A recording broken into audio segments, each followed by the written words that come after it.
Welcome to Giant Ability TV. The task of the leader is to get his people from where they are to where they have not been. The public does not fully understand the world into which it is going. Leaders must invoke an alchemy of great vision. Those leaders who do not are ultimately judged failures, even though they may be popular at the moment. Henry Kissinger. Nigeria, without gainsaying the facts, is the most populous black nation in the world, the largest economy and democracy in Africa. And whether it fits in for description as a giant of Africa still is a difficult assertion to make and question to answer, at least for now. Ordinarily and under normal circumstances, one would have thought that a country with a population of more than 200 million in Africa should be strong and viable, and with that, if wishes were horses, beggars would ride. How Nigeria suddenly became a country that is synonymous with criminality and all sorts of acts of terrorism, banditry, kidnapping, whether incessant killings of the citizens has become a daily occurrence remains a bugging question in the minds of all concerned citizens, as well as non-citizens within and outside the shores of the country. The way things are unfolding has the tendency of making those who have been strong in faith in God begin to wonder if truly it is the same God of old that is still in charge of the universe, especially the space called Nigeria. Can the happenings in Nigeria be linked to the prophecies of the end times?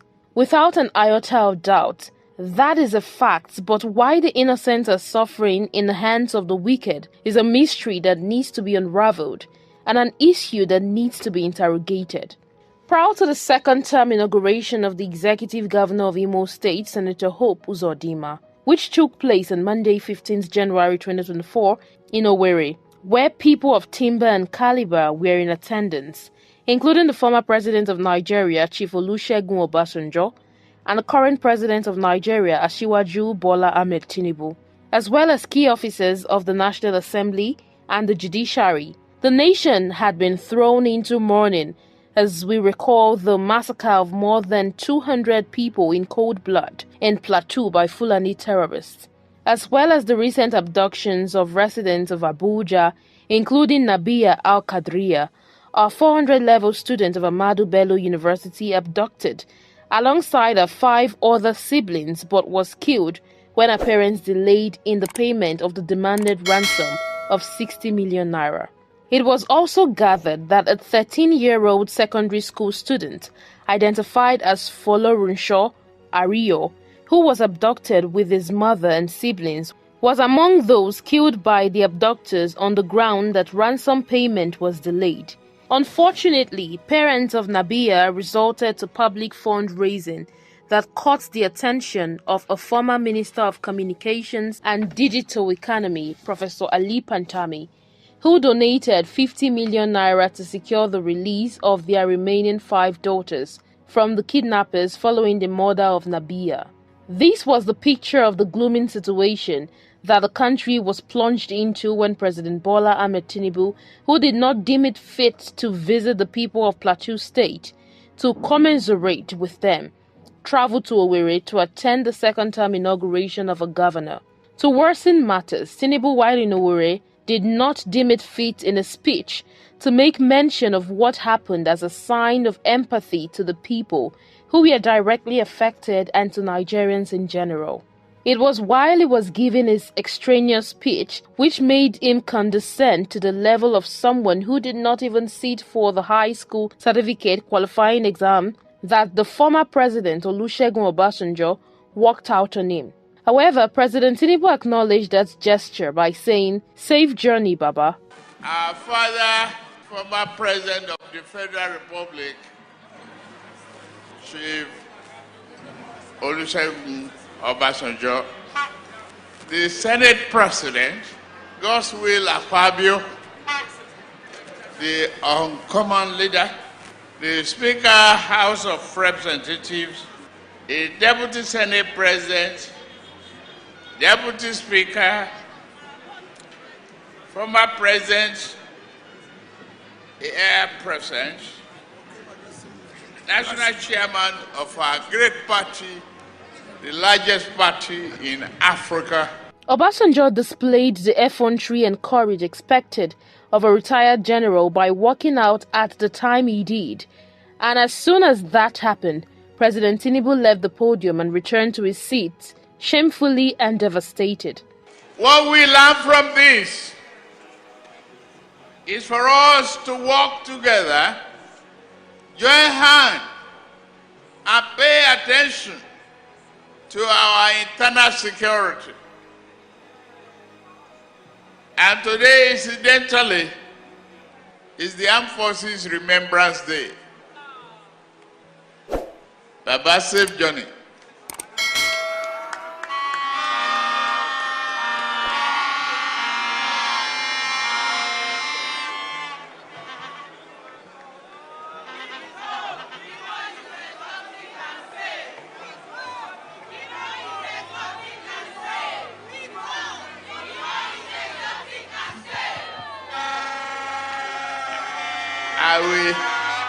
I will invite all of you to the State House to have dinner. But which date I cannot say yet. Thank you very much. God bless all of you. It's a joy for me to be here today to witness a rekindle of hope and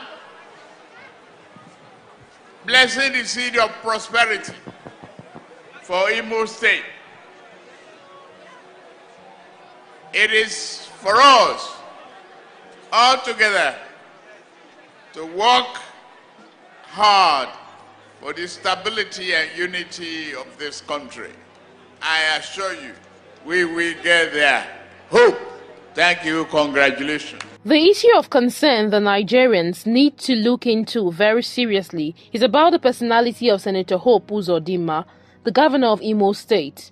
To a right-thinking and perceptive Nigerian, there was nothing serious or special about the second-term inauguration that warranted him inviting a former president of the country, Chief Olusegun Obasanjo, and the sitting president Bola Ahmed Tinubu at the same time to the same event. I believe strongly that the former president Olusegun Obasanjo was not aware that President Bola Ahmed Tinubu would be in attendance. Had he known ahead of time, I believe, especially judging by his reaction, which was a slap on the office and person of Bola Ahmed Tinubu, whom he walked out on, he would not have honored the invitation in the first place. Recall how Senator Hope Uzodinma, the governor, invited former President Muhammadu Buhari at every given opportunity to Imo State for one reason or the other, and how he was the chief host to all major institutions of government in Nigeria, that he lobbied to have their meetings and conferences held in his domain.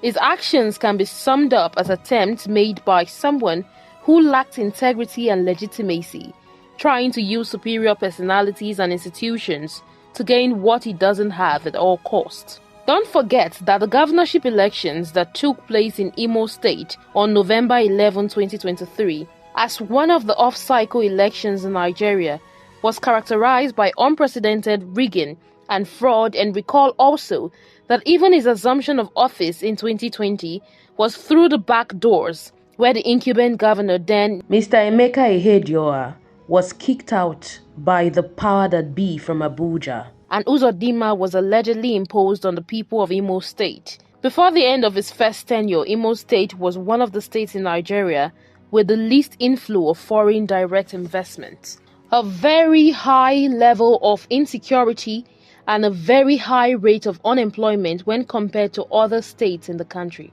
Recall how this governor openly deceived the youth in Imo State by promising them 4,000 jobs in Europe by December 2023. That was a scam, for until this time that promise is yet to be fulfilled.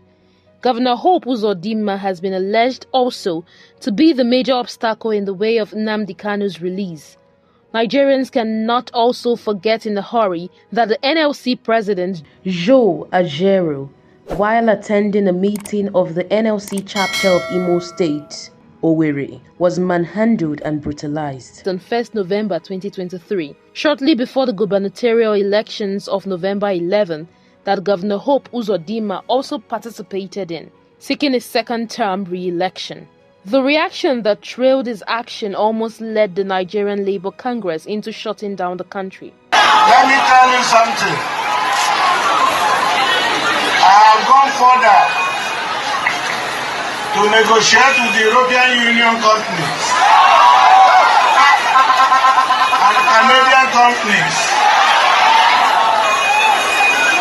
They are sending us special areas of digital skill, which our youth will also learn. And by December this year, 4,000 Imo youths will be employed in Europe.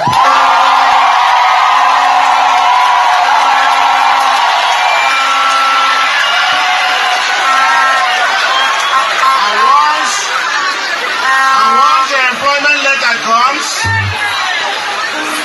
the governor will pay for your air tickets.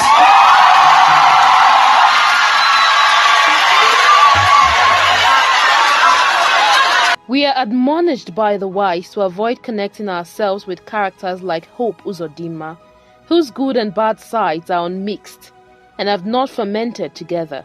It is also unimaginable why former President Muhammadu Buhari and President Bola Ahmed Tinubu have developed and shown special interest in a man like this. He claimed in his speech to have won all the 27 local governments in Imo State, which makes him a record breaker, including those local governments where elections did not take place at all.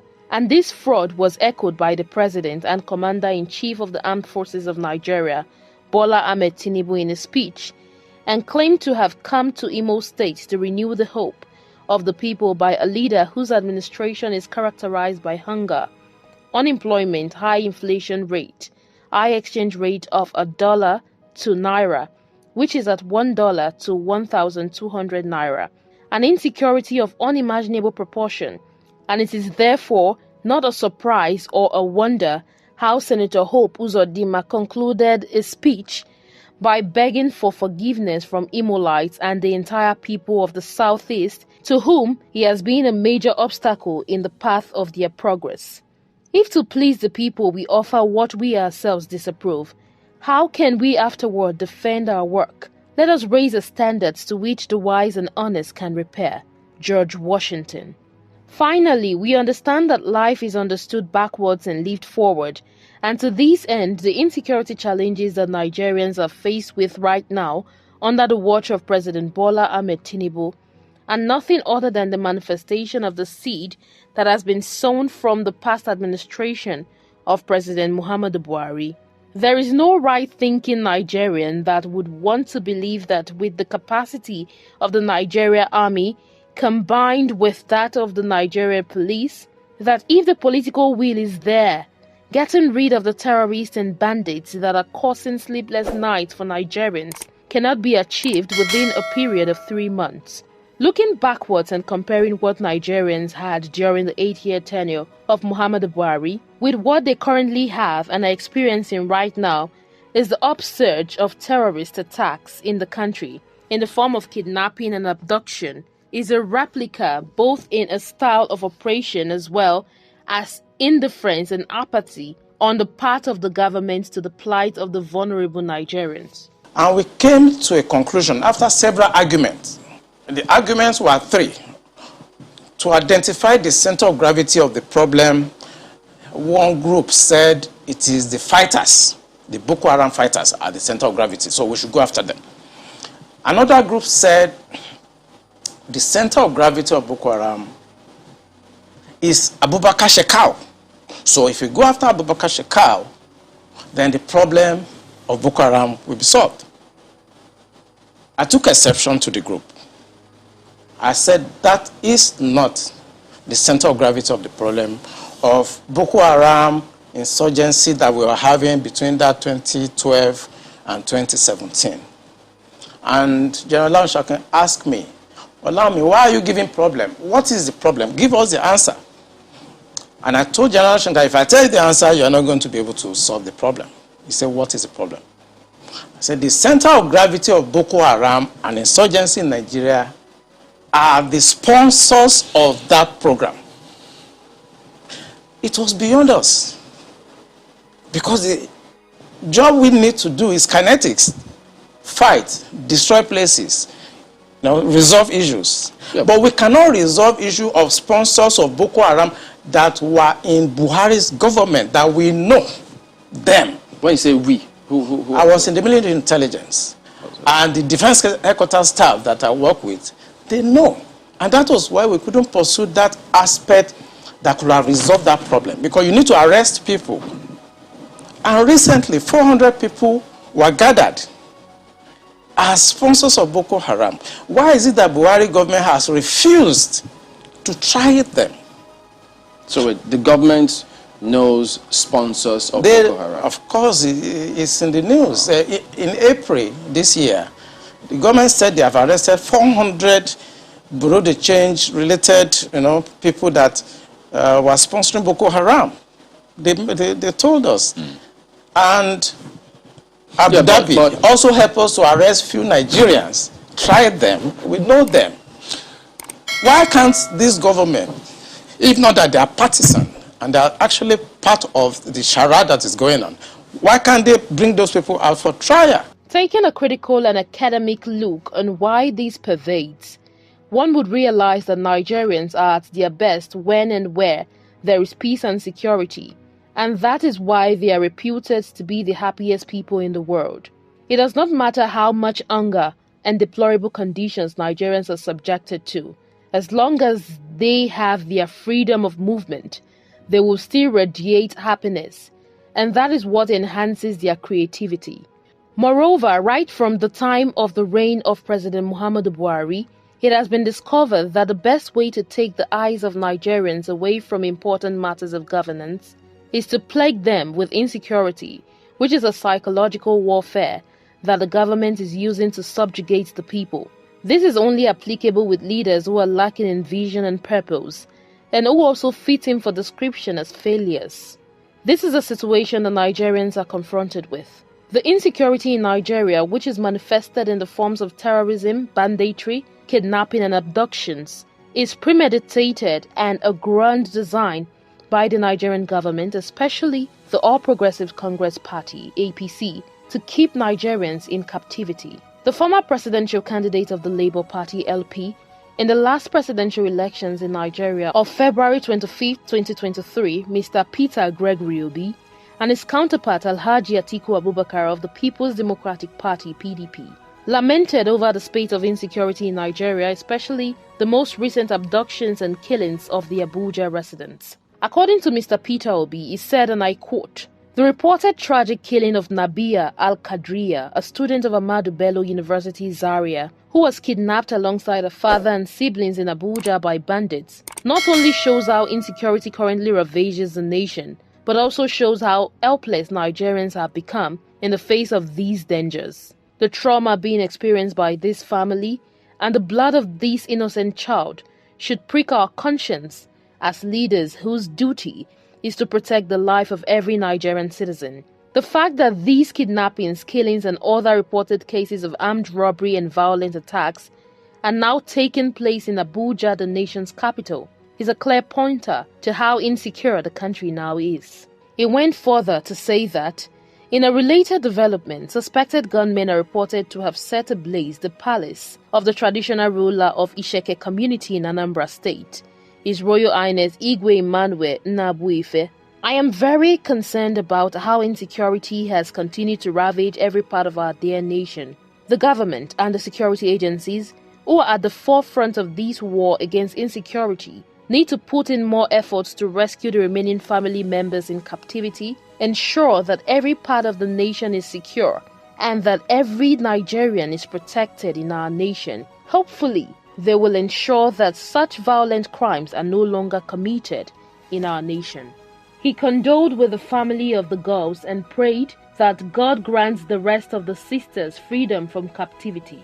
In the same vein, the former Vice President of Nigeria and the Waziri of Adamawa, Alhaji Atiku Abubakar, in his reaction against the upsurge of insecurity in Nigeria, stated, and I quote, "I am saddened by the reports of the brutal murder of Nabia Al-Qadriya, who was abducted with her siblings and has been in the custody of their abductors for almost 2 weeks. This is yet another reminder that kidnappers and bandits are operating unhindered in our country.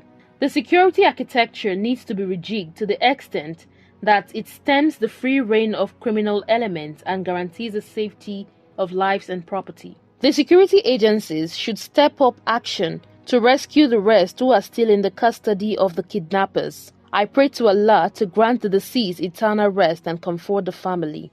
Recall that the Word of God says that whosoever leads into captivity will also go into captivity. A word is enough for the wise. Let us keep praying and believing in God. For if the captivity of 400 years of the children of Israel in the land of Egypt can be terminated, God is not slack. He who overcomes by force has overcome, but half is full. John Milton. Thank you so much, our viewers, for your patronage and encouragement. We are elated by you subscribing to our channel and sharing our videos. We promise not to rest on our oars by furnishing you with ideas that are capable of awakening the giants in you. You are the best always. God bless Nigeria.